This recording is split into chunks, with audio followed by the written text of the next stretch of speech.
ಆಗಿಬಿಟ್ಟರೆ ಅದು ಅಭ್ಯಾಸ ಚೆನ್ನಾಗಿ ಆಯಿತು. 6 ತಿಂಗಳ ಅಗದಿ ಉತ್ತಮ ತೆಗೆದು ಬಂದು ಮನೆಯವರಿಗೆ ಭೇಟಿಯಾಗಿ 22 ದಿವಸ ಕಳೆದು ಹೋದ್ವಿ. ಆಮೇಲೆ ಟೆಕ್ನಿಕಲ್ ಟ್ರೈನಿಂಗ್ ಮಾಡಿದ್ವಿ 1 ವರ್ಷ. ತದನಂತರ 11 core O P signal regiment ಇದಕ್ಕೆ ಜಲಂಧರ್ಗೆ ಪೋಸ್ಟಿಂಗ್ ಆಯ್ತು ರೀ. ಅಲ್ಲಿ ಹೋದ ಕೂಡಲೇ ಒಂದು 3-3.5 ವರ್ಷ ಟೈಮ್ ಪಾಸ್ ಆಯ್ತು ರೀ. ಅಲ್ಲಿ RHQ ಆಫೀಸ್ನಲ್ಲೇ ಒಂದು ಸ್ವಲ್ಪ ಚಾನ್ಸ್ ಸಿಕ್ತು ನಮಗೆ. ಅಂದ್ರೆ ಎಜುಕೇಷನ್ ಇದ್ದವ್ರು SSLC ಇದನ್ನು ನೋಡಿ ಅಷ್ಟೊಂದು ನಾವೇನು ಓದು ಬರಹದಲ್ಲಿ ಪ್ರವೀಣ್ ಇದ್ದಿದ್ದಿಲ್ಲ. ಆದರೂ ಅಲ್ಲಿ ಹೋದ ಕೂಡಲೇನ RHQನಲ್ಲಿ ಕೆಲಸ ಮಾಡ್ಕೊ ಒಂದು ಸ್ವಲ್ಪ ದಫ್ತರ್ನಲ್ಲಿ ಹಂಗು ಹಿಂಗು ಅಂತ ಹೇಳಿ ಕೊಟ್ಟ ಕೂಡಲೇನ ಅಲ್ಲೇ ನಮ್ಮ ತಲೆ ಒಂದು ಸ್ವಲ್ಪ ಓಡಿಸಿ ಟೈಪಿಂಗು ಅಥವಾ ಬರವಣಿಗೆ ಸುಧಾರಣೆ ಮಾಡ್ಕೊಳೋದು ಅಲ್ಲೇ ಮಾಡಿದ್ವಿ. ಆಮೇಲೆ 4 ವರ್ಷ ನಿಂತ ಮ್ಯಾಗ 17 ಮೌಂಟೇನ್ ಡ್ಯೂ ಸಿಕ್ಕಮ್ ಅಲ್ಲಿಂದ ಟ್ರಾನ್ಸ್ಫರ್ ಆಯ್ತು. ಮತ್ತು ಸಿಂಗಲ್ ಪೋಸ್ಟಿಂಗ್ ಆಗ್ತೈತೆ ರೀ ನಮ್ಮಲ್ಲಿ ಯೂನಿಟ್ನಲ್ಲಿ. ಆಮೇಲೆ 17 ಮೌಂಟೇನ್ ಡ್ಯೂ ಹೋದ ಕೂಡಲೇ ಸಿವಿಲ್ ಬಸ್ನೊಳಗೆ ಟ್ರಾವೆಲ್ ಮಾಡ್ಲಿಕ್ಕಾಯ್ತು ರೀ ಗ್ಯಾಂಗ್ಟೋಕ್. ಸಿವಿಲ್ ಬಸ್ಸಿನಿಂದ ಹೋಗೋ ಮುಂದೆ ಕೆಳಗೆ ನೋಡಿದೆ ತಳ ಕಾಣಿಸಲಿಲ್ಲ, ಮ್ಯಾಗ ನೋಡಿದರೆ ಅದು ಗುಡ್ಡದ ತುದಿ ಕಾಣಿಸಂತ. ಅಪ್ಪ ಇದೊಂದು ಎಂಥ ಸಮಯ ಬಂತಪ್ಪ, ಎಂಥದ್ದು ಇದು, ಅಲ್ಲೇ ದುಡ್ಕೊಂಡಿದ್ದಿದ್ರೆ ಒಳ್ಳೇದಾಗ್ತಿತ್ತು, ಇದೇನು ಬಂದೀವಪ್ಪ ಅಂದೀವಿ. ಹಾಗೇ ಪರಮಾತ್ಮನ ಆಶೀರ್ವಾದದಿಂದ ಅಲ್ಲಿ 3 ವರ್ಷ ತೆಗ್ದ್ವಿ.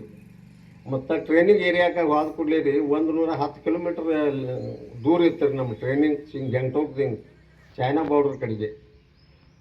ಆವಾಗ ಮಳೆಗಾಲ ಟೈಮ್ದಲ್ಲಿ 110 ಜಾಗದಲ್ಲಿ ಅದು ಒಂದೇ ರೋಡ್ ಇರುವುದು, 110 ಜಾಗದಲ್ಲಿ ರೋಡ್ ಸ್ಲೈಡಿಂಗ್ ಆಗಿ ಹೊರದು ಹೋಗಿಬಿಡ್ತಾರೆ. ಅದು ರಿಪೇರಿ ಆಗ್ಬೇಕಾದ್ರೆ ಒಂದು 10-12 ತಿಂಗಳು ಹಿಡ್ಕೊತೀರಿ. ಅಲ್ಲಿವರೆಗೆ ನಾವು ಅಲ್ಲೇ ಉಳ್ಕೊಂಡಿವ್ರಿ. ನಮ್ಗೆ ಊಟೋಪಚಾರ ಹೆಲಿಕಾಪ್ಟರ್ದಿಂದ ಬರ್ತಿತ್ತು ರೀ, ಎಲ್ಲ ರೆಡಿಯಾಗಿ. ಆಮೇಲೆ ಮುಂದೆ 1 ವರ್ಷ ಆದ ನಂತರ ನಾವು ಮತ್ತೆ ರಿಟರ್ನ್ ಮನೆಗೆ ಬಂದ್ವಿ.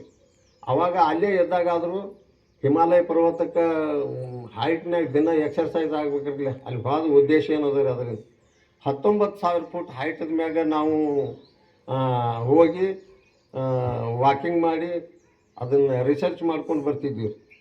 ಆವಾಗ ಒಂದು ಸ್ವಲ್ಪ ಹೆಲ್ದಿ ಇದ್ದೆವು. ಆವಾಗ ಏನು ನಮಗೆ ಅಷ್ಟೊಂದು ಅನಿಸ್ಲಿಲ್ಲ. ಆದರೂ ಒಂದು ಸ್ವಲ್ಪ ಆಕ್ಸಿಜನ್ ಕಡಿಮೆ ಸಿಗೋದ್ರಿಂದ ನಮ್ಮನ್ನು ಕೂಡಿಸು ಲೆಕ್ಕಕ್ಕೂ ಬರ್ತಿತ್ತು ರೀ. ಅದು ಆಕ್ಸಿಜನ್ ಅಲ್ಲೇನು ಹುಲ್ಲು ಹಸಿರಿಲ್ಲ, ಏನಿಲ್ಲ, ಬರ್ಪ ಕಲ್ಲ, ಅದನ್ನು ಬಿಟ್ಟರೆ ಮತ್ತೇನು ಕಾಣಿಸೋದಿಲ್ಲ. 19,000 ಫುಟ್ ಹೈಟಿನ ಮೇಲೆ ಏನು ಆಕ್ಸಿಜನ್ ಭಾಳ ಕಡಿಮೆ, ಏನೋ ಹಂಗೆ ಟೈಮ್ ಪಾಸ್ ಆಗಿ ಬಂದು 3.5 ವರ್ಷ ಅಲ್ಲಿ ಹಿಮಾಚಲ್ ಇದು ಗ್ಯಾಂಗ್ಟೋಕ್ನಲ್ಲಿ ತೆಗೆದು ನಂತರ 3ನೇ ಪೋಸ್ಟಿಂಗ ಯುವಲ್ ಕ್ಯಾಂಪ್ ಧರ್ಮಶಾಲಾ ಹಿಮಾಚಲ್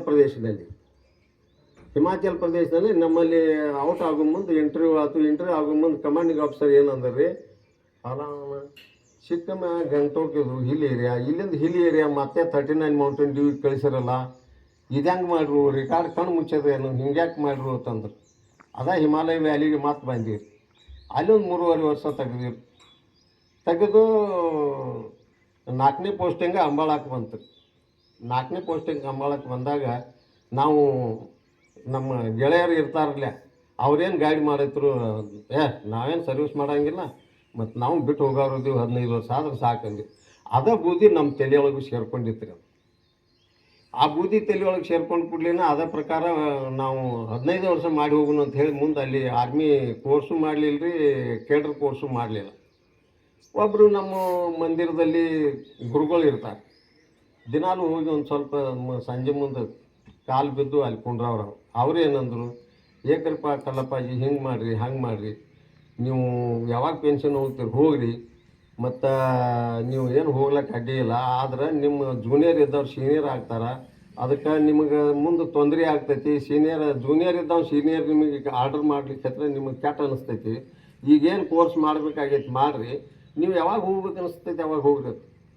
ಯಾವತ್ತು ರೀ ಇದು 1984ದಾಗ ಹೇಳ್ರಿ ಅವ್ರು. ಅಲ್ಲ ಹಿಂಗೆ ಆಗ್ತೈತಿಲ್ಲ ಆಗ್ತೈತಿ. ಇದು ಒಂದು ಒಳ್ಳೆಯದು ಅಂತಂದ್ರಿ. ಬಂದ ಅಂಬಾಳದಾಗ ಏನಾಯ್ತು ರೀ, ನಂಬರ್ ಕೊಟ್ರು ರೀ, ಎಲ್ಲ ರೆಕಾರ್ಡ್ ಎಲ್ಲ ಚಲೋ ಇದ್ದು ರೀ. ನಂಬರ್ ಕೊಟ್ಟರು, ಕೇಡರ್ ಕೋರ್ಸು ಮಾಡಿದ್ವಿ ರೀ, ಮತ್ತು ಎಜುಕೇಷನ್ ಒಂದು ಸ್ವಲ್ಪ ಇತ್ತು ಅದನ್ನು ಮಾಡಿದ್ವಿ. ಮಾಡಿದ ಕೂಡಲೇ ವಿದಿನ್ 6 ಮಂತ್ ಪ್ರಮೋಷನ್ ಬಂತು. ಅಲ್ಲಿಂದ ಪ್ರಮೋಷನ್ ಬಂದ ಕೂಡಲೇ ಮತ್ತು ಏನು ಕೇಳಿದ್ರು ಅಂತ ಹೇಳಿ NCO ಆಗ್ಲಿಕ್ಕೆ, ಹವಲ್ದಾರ್ ಆಗ್ಲಿಕ್ಕೆ ಅಲ್ಲೇ ಅದೇ ಯೂನಿಟ್ದಾಗ ಚಾನ್ಸ್ ಸಿಕ್ತು.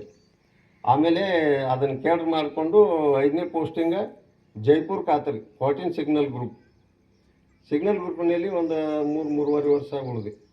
ಅಲ್ಲೇ ಹವಲ್ದಾರ ಆದ್ಮೇಲೆ ನಾನು ಹವಲ್ದಾರ ಆಗಿ ಒಂದು 10 ತಿಂಗಳ ನಂತರ 10 ಡ್ಯೂ ಇನ್ಫೆಂಟ್ರಿ ಡ್ಯೂ ಸಿಗ್ನಲ್ ರೆಜಿಮೆಂಟ್ ಅಕ್ನೂರು ಮತ್ತು ಅಗೇನ್ ದೊಡ್ಡ ವ್ಯಾಲಿಗೆ ಬತ್ರಿ, ದೊಡ್ಡ ಕಣಿವೆಗೆ ಪೋಸ್ಟಿಂಗ್ ಬಂತು ರೀ. ಅಲ್ಲ ಅವನು ಹಿಂಗ್ಯಾಕೆ ಬಂತಪ್ಪ, ಏನಿದು 3ನೇ ಸಲ ಬಂತಲ್ಲ. ಮತ್ತು ಆ ವ್ಯಾಲಿ ಒಳಗೆ ರೀ ಹಿಮಾಲಯ ಪರ್ವತಕ್ಕೆ 13 ವರ್ಷ ಸರ್ವಿಸ್ ಆತ್ರಿ ನಾವು. ಆಮೇಲೆ ನಮ್ಮ ಪ್ರಮೋಷನ್ ಎಲ್ಲ ಅಲ್ಲಿಗೆ ಮುಗಿದ್ರಲೆ ಏಜ್ ಮುಗೀತು ರೀ. ಏಜ್ ಮುಗಿದ್ಕೊಂಡು ಫರ್ದರ್ ಪ್ರಮೋಷನ್ಗೆ ಇದ್ದಿದ್ದಿಲ್ಲ ರೀ, ಅಲವ್ ಆಗಲಿಲ್ಲ. ಬಿಲೋ 45 ಇಯರ್ ಏಜ್ ಇತ್ತಂದ್ರೆ ACR ಕಂಪ್ಲೀಟ್ ಆಗ್ಬೇಕು ರೀ. ACR ಅಂದರೆ ಏನ್ರಿ, ವರ್ಷಕ್ಕೊಮ್ಮೆ ಏನದು ನಮ್ಮದು NCO ಆದ ನಂತರ ರೆಕಾರ್ಡ್ ಕಳಿಸ್ತಾರಲ್ಲ, ಅವು 45 ವರ್ಷ ಒಳಗೆ ಅವು ಆಗ್ಬೇಕ್ರಿ. ಅವು 5 ಅವ ಆಗಲಿಲ್ಲ ಅಂದ್ರೆ ಜೇಶು ಆಗೋದು ಉಳಿತಿರಲಿಲ್ಲ. ರೆಕಾರ್ಡ್ ಚಲೋ ಇತ್ತು ರೀ. ಅಲ್ಲಿಂದ ವಾರ್ನಿಂಗ್ ಆರ್ಡರ್ ಬಂತು, ಪೆನ್ಷನ್ ಹೋಗ್ಲೆ. ಮತ್ತು 777 ಸಿಗ್ನಲ್ ರೆಜಿಮೆಂಟ್ ಇದಕ್ಕೆ MCT ಮೌಕ್ಕೆ ಬಂದೀವಿ. MCT ಮೌನಲ್ಲಿ ಇದು ಟೆರಿಟೋರಿಯಲ್ಸ್ ಏನು ಬರ್ತಾರಲ್ಲ ಸಿವಿಲಿಯನ್, ಅವರಿಗೆ ಟ್ರೈನಿಂಗ್ ಕೊಡ್ಲಾಕ ನಮ್ಮನ್ನು ಕರೆಸಿದ್ರು. ಸೀನಿಯರ್ ಅದಾರು, ಇವ್ರೇನು ಒಳ್ಳೆಯದು ಅದಾರ ಅಂತೇಳಿ ಎಲ್ಲ ಅನುಭವ ಐತೆ ಅಂತ ಹೇಳಿ ಆಯ್ತು. ಅವ್ರಿಗೆ ಟೆರಿಟೋರಿಯಲ್ ಆರ್ಮಿ ಅವರಿಗೆ ಟ್ರೈನಿಂಗ್ ಕೊಟ್ಟಿವಿ. ಮತ್ತು ಅದರ ನಂತರ ಡಾಕ್ಯುಮೆಂಟ್ ಕ್ಲೋಸ್ ಮಾಡಿಕೊಂಡು ಜಬಲ್ಪುರ್ ಬಂದು ರಿಟೈರ್ಡ್ ಆದ್ವಿ. ಆಮೇಲೆ ಅದ ಕೂಡಲೇ ಇಂಡಿಯಾ ಗೌರ್ಮೆಂಟ್ ಆರ್ಮಿ ಹಿಡ್ಕೊಂಡು ಏನು ಮಾಡ್ತೀರಿ, ನಮಗೆ ಹಾನಿರರಿ ನಾಯಕ್ ಸುಲ್ದಾರ್ ಹೌಲ್ದಾರ್ ರ್ಯಾಂಕ್ ಮೇಲಿಂದ ನಾವು ಡಾಕ್ಯುಮೆಂಟ್ಸ್ ಕ್ಲಿಯರ್ ಮಾಡ್ಕೊಂಡು ಬಂದೀವ್ರಿ ರೆಕಾರ್ಡ್ಗೆ. ಅದ ಕೂಡಲೇ ನಮಗೇನು ಡಾಕ್ಯುಮೆಂಟ್ಸ್ ಏನು ಕ್ಲಿಯರ್ ಇದ್ದು ರೀ. ಯಾವತ್ತಿನಿಂದ ಔಟ್ ಆತಿರ್ಲೆ ನಾವು ಆವತ್ತಿಗೆ ಆನರರಿ ರ್ಯಾಂಕ್ ಆಫ್ ನಾಯಕ್ ಸುಲ್ದಾರ್. ಅದೊಂದು ಸ್ವಲ್ಪ ನಮಗೆ ಮತ್ತು ಈ ಥರ ಆದದ್ದೆಲ್ಲ ಭಾರತ ಮಾತೆಯಲ್ಲಿ ನಾವು ಏನು ಮಾಡೀವಲ್ಲ ಎಲ್ಲ ನಾವು ಸತ್ಯ ಪರಿಸ್ಥಿತಿಯಿಂದ ಮಾಡೀವ್ರಿ. ಸತ್ಯವಾಗಿ ದುಡ್ದೀವ್ರಿ ಭಾರತ ಮಾತೆ ಸಲುವಾಗಿ. ನಮಗೆ ಒಳ್ಳೆ ಕಾಪಾಡಿದಲ್ರಿ. ಬರೋ ಮುಂದೆ ನಮಗೆ ಪೆನ್ಷನ್ದಲ್ಲಿ ಬೇಸಿ ಒಳ್ಳೆ ಡಿಫ್ರೆನ್ಸ್ ಆತ್ರಿ. ಇವಾಗ ಬಂದ ನಮ್ಮ ಮನೆಯವರ ಜೊತೆ, ನಮ್ಮ ಮಕ್ಕಳು ಮೊಮ್ಮಕ್ಕಳು, ಊರ ಜನರ ಜೊತೆಗೆ ಮತ್ತು ಇಲ್ಲಿ ತಾಲೂಕದವ್ರ ಜೊತೆಗೆ ಒಳ್ಳೆ ಟೈಮ್ ಪಾಸ್ ಮಾಡ್ಕೊತಿದ್ದೀವಿ ರೀ. ನಾವೇನು ಇಂಥದ್ದು ಏನು ಇದಿಲ್ಲ, ಏನಿಲ್ಲ, ಒಳ್ಳೆ ಟೈಮ್ ಪಾಸ್ ಮಾಡ್ಕೊತಿದ್ದೀವಿ ರೀ. ಈಗ ನನ್ನ ವಯಸ್ಸು 73 ರನ್ನಿಂಗ್ ನಡೆದ ರೀ. ನಾವು ಒಂದು ಲೆವೆಲ್ ಒಕ್ಕಲ್ತನ ಮನೆತನದಲ್ಲಿ ಮಾಡ್ಕೊತಿದ್ದೀವಿ. ಮತ್ತು ತಾವೆಲ್ಲರೂ ಈಗೆಲ್ಲ ಅಭ್ಯಾಸ ಮಾಡಿ ನಿಮ್ಮ ವಯಸ್ಸು ಅದಾವೆ. ಮತ್ತು ಏನಾರು ಮಾಡಿ ಯಾವ್ಯಾವುದಾರು ಹಂತಕ್ಕೆ ನಿಮ್ಮ ಎಲ್ಲಿ ಹವ್ಯಾಸ ಅದ ಅಲ್ಲಿ ಹವ್ಯಾಸ ಇಟ್ಕೊಂಡಿರಿ, ಅದನ್ನೆಲ್ಲ ನಿಮ್ಮದು ಈಡೇರಿಸ್ತದೆ. ಪರಮಾತ್ಮನಲ್ಲಿ ಒಳ್ಳೆಯದಾಗಿ ನೀವು ಅಭ್ಯಾಸ ಮಾಡಿದ್ರಿ, ಅದೊಂದು ಹವ್ಯಾಸ ಇಟ್ಕೊಂಡು ಮಾಡ್ಕೊಂಡ್ರಿ ಅಂದ್ರೆ ನಿಮಗೆ ದೇವರು ಒಳ್ಳೆಯದೇ ಮಾಡ್ತಾನೆ. ಒಳ್ಳೆಯದು ಮಾಡಲಿಕ್ಕೆ ಬೇಕು. ಈ ಥರ ಮಾಡಿಕೊಂಡು ನೀವು ಇದನ್ನು ಮಾಡಿರಿ, ಜೀವನ ಒಂದು ಸಾಗಿಸ್ಕೊಂತ ಹೋಗ್ರಿ. ಆದ್ರಲ್ಲ ಸರ್. ಹಾಂ, ಆಪ್ರೇಷನ್ ಬ್ಲೂ ಸ್ಟಾರ್ನಲ್ಲಿ ನಾವು ಯುವಲ್ ಕ್ಯಾಂಪ್ನಲ್ಲಿ ಇದ್ದೀವಿ ಸರ್. ನಮ್ಮನ್ನೇನು ಕರೆಸಿರ್ಲಿಲ್ಲ ರೀ.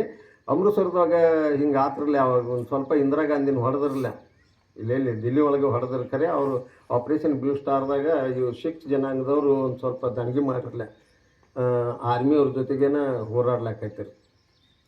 ಹಿಂಗೆ ಆತ್ರಿ. ಅವಾಗ ನಾವು ಆ ಟೈಮಲ್ಲಿ 39 ಮೌಂಟೇನ್ ಡ್ಯೂನಲ್ಲೇ ಇದ್ದೀವಿ. ನಮಗೇನು ಕರೆಸಿರ್ಲಿಲ್ಲ ರೀ. ಅಲ್ಲೇ ಲೋಕಲ್ ಆರ್ಮಿ ಏನಿರ್ತಿರಲಿ ಅವ್ರನ್ನ ಕರೆಸಿ ಅವರಿಂದ ಕಂಟ್ರೋಲ್ ಮಾಡಿಸಿದ್ರು. ಆಮೇಲೆ 10 IDSR 10 ಮೌಂಟೇನ್ ಡ್ಯೂ 10 ಡ್ಯೂ ಇನ್ಫೆಂಟ್ರಿ ಸಿಗ್ನಲ್ ರೆಜಿಮೆಂಟ್ ಏನದರಲ್ಲ ಅಲ್ಲಿ ಬಾರ್ಡ್ರಿಗೆ ಇದ್ದೀವಿ. ರಾತ್ರಿ ದಿವಸ 3 ಚೇಂಜ್ ನಶಿಕ್ಲಿ ಫೈರಿಂಗ್ ಆಗೇ ಆಗ್ತಿತ್ತು. ನಮ್ಮವರು ನಾವು ಇನ್ನೂ ಒಂದು ಸ್ವಲ್ಪ ಹಿಂದೆ ಇದ್ದೀವಿ. ನಾವು ಕೋರ್ ಆಫ್ ಸಿಗ್ನಲ್ನಲ್ಲಿ ಇದ್ದೀವಿ. ನಮ್ಮ ಫೈಟಿಂಗ್ ಫೋರ್ಸ್ ಏನಿತ್ತು ರೀ, ಅದು ಬಾರ್ಡ್ರಿಗೆ ಇತ್ತು ರೀ. ಅದು ಇನ್ಫೆಂಟ್ರಿ ಏನಂತಾರಲ್ಲ, ಇನ್ಫೆಂಟ್ರಿ ಅವ್ರು ನಮ್ಮ ಮುಂದೆ ಇರ್ತಾರೆ. ನಾವು ಸಪೋರ್ಟಿಂಗ್ ಫೋರ್ಸ್ದವ್ರು ಇದ್ದೀವಿ, ನಾವು ಹಿಂದೆ ಇರ್ತೀವಿ. ಆದರೆ ನಮಗೆ ಅಗದಿ ಕ್ಲಿಯರಾಗಿ ಕೇಳ್ತಿತ್ತು ರೀ. 3 ಚೇಂಜ್ ಏನೈತಿರಲ್ಲ ಸಂಜೆ ಮುಂದೆ ರೀ, ಅವಾಗೂ ಫೈರಿಂಗ್ ಆಗೋದೆಲ್ಲ ಕೇಳ್ತಿತ್ತು ರೀ. ಮತ್ತು ನಶಿಕ್ಲಿ ಏನು ಫೈರಿಂಗ್ ಆಗ್ತಿರ್ತಿರಲ್ಲ ಅದು ಕೇಳಿ ಬರ್ತಿತ್ತು ರೀ. ಅಪ್ಪ ಇಲ್ಲೇನು ಡೇಂಜರ್ ಐತ್ಲ ಅಂತೀವಿ ರೀ. ಏನೋ ಹಂಗೆ ಟೈಮ್ ಪಾಸ್ ಆಗಿ ಬತ್ತು ರೀ. ಅವಾಗೇನು ಅಷ್ಟು ಗದ್ದಲ ಆಗಲಿಲ್ಲ, ಏನಿಲ್ಲ ರೀ. ಫೈರಿಂಗ್ ಮಾತ್ರ ಚಾಲು ಇರ್ತಿತ್ತು ರೀ. ಅವಾಗ ಇದೆಲ್ಲ ಮಾಡ್ಕೊತ ಬಂದೀವಿ ರೀ. ಏನೂ ತೊಂದರೆ ಇಲ್ಲ ರೀ. ಇದೆಲ್ಲ ಗುರು ಆಶೀರ್ವಾದ, ಪರಮಾತ್ಮನ ಆಶೀರ್ವಾದ. ಇವತ್ತು ನಿಮ್ಮೆಲ್ಲರ ಎದುರಿಗೆ, ಈ ಗ್ರಾಮಸ್ಥರ ಎದುರಿಗೆ ಅಥವಾ ತಾಲೂಕಿನಲ್ಲಿ ಎಲ್ಲರೂ ಎದುರಿಗೆ ನಾವು ಒಳ್ಳೆಯದಾಗೇ ಇದ್ದೀವಿ.